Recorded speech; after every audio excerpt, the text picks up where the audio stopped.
Baik jamaah, kita kembali lagi bersama kami di rumah Mama Dede. Lanjutin Mas, silakan Mas. Apalagi biar kita ini mati husnul khotimah. Syaratnya lagi, bukan syaratnya. Caranya.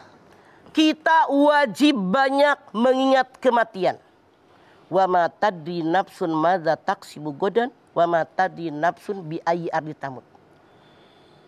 Siapapun kita tidak tahu besok apa yang terjadi. Siapapun kita tidak tahu di bumi mana mereka mati. Rasulullah SAW bersabda, orang yang cerdas, orang yang banyak mengingat kematian. Dia cerdas. Artinya kalau dia ngomong kira-kira Allah ridho enggak? Allah murka enggak? Kalau dia berbuat, bersikap, Allah ridho enggak atau murka dengan sikap saya? Dia akan rem. Dia kendalikan sesuatu yang tidak disukai oleh Allah dan Rasulnya. Dia kerjakan hanya ini perbolehkan yang dihalalkan oleh Allah dan Rasulnya. Tuh orang yang cerdas Rasul mengatakan. Cerdas ya mah. Jadi banyak mengingat kematian. Oleh karena itu kalau dia banyak mengingat kematian artinya setiap langkah. Dia berhati-hati dalam bicara, dalam bersikap, dalam berperilaku. Sehingga kalau Ijrail datang benar-benar dia dalam kondisi benar-benar orang beriman kepada Allah. Masya Allah. Apalagi tentu dong berdoa. Berdoa ini hukumnya wajib karena orang yang sombong Rasul mengatakan orang yang tidak pernah berdoa. Kita mohon sama Allah. Ya Allah, udah maksimal tadi kan usaha. Iya udah. Sesuai dengan kemampuan. Lalu diiringi doa. Ya Allah, matikan kami dalam keadaan husnul khotimah. Itu doa yang sering kita baca. Kita mohon sama Allah. Caranya bagaimana lagi? Carilah lingkungan yang baik. Lingkungan menentukan bagaimana kelakuan kita. Ya ayyuhalladzina amanu taqullah haqqa tuqatih. Ya ayyuhalladzina amanu taqullah wa kunu ma'as-shodiqin. Hai orang yang beriman, bertakwa kepada Allah dan bersama-sama orang yang benar, yang jujur, orang yang baik. At-Taubah 119. Jadi seperti itu. Kalau semuanya sudah kita lakukan, kita mohon kepada Allah, insya Allah diberikan yang terbaik. Kenapa? Amin. Dikatakan, ada orang yang selama ini sudah melakukan amal kebaikan. Seolah-olah kalau dia mati, surga selangkah lagi. Masya Allah. Tapi ternyata di akhir kehidupannya melakukan perbuatan dosa, maksiat yang dilarang. Akhirnya dia su'ul khotimah. Ya Allah. Ada orang yang berbuat jahat. Masya Allah.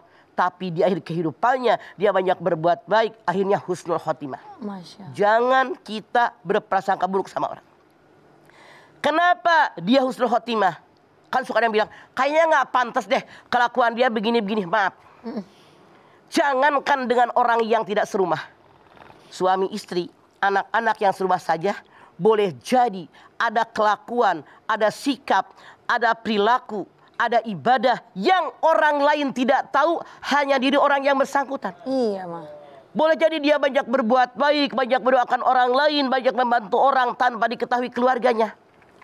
Tidak mustahil kebaikan-kebaikan yang tersembunyi dari orang tadi. Walaupun orang lihatnya kayak orang jahat, kayak orang banyak berbuat dosa dan maksiat. Tapi ternyata di lubuk hati yang paling dalam, dia mengerjakan kebaikan yang tidak diketahui orang. Inilah boleh jadi yang menyebabkan dia husnul khotimah. Boleh jadi orang yang kita bilang tadi baik, tapi di hatinya mengerjakan kebaikan ria, pamer, ujub, sum'ah, takabur, pengen dipuji orang, Ya Allah. pamer sama orang dan seterusnya. Tidak mustahil. Makanya tadi yang dikatakan sudah baik sekian lama, di ujung kehidupannya berbuat jahat, dia su'ul khotimah. Makanya hati-hati. Ya. Banyaklah kita melakukan perbuatan baik yang tidak perlu diketahui oleh orang. Hari gini di zaman medsos, jangankan berbagi, baru masak sop aja. Gue bikin sop, agak bagi orang, nyakitin hati orang. Ya Allah. Semua dipamerkan, tidak perlu semua orang tahu. Yang penting hati kita dengan Allah. Ya Allah, karena yang namanya ibadah, urusannya antara kita sebagai hamba Allah dengan Allah. Tidak perlu dipamerkan. Makanya kita jangan nyangka kepada orang, dia mah pasti su'ul khotimah. Dia mah begini-begini. Jangan. Kita sendiri yang sholat insya Allah nggak pernah ditinggal. Yang tahajud sesuai kemampuan yang ada. Yang rajin ngaji sehari 2 kali 3 kali. Ibu-ibu apalagi tiap hari ngaji. belum tentu husnul khatimah. Iya, Ma. Tapi kita bekerja, berusaha dengan istiqomah, terus tingkatkan iman dan ketakwaan kepada Allah. Berdoa sama Allah, mudah-mudahan kita semua dimatikan dalam kondisi husnul khatimah. Itulah harapan kita.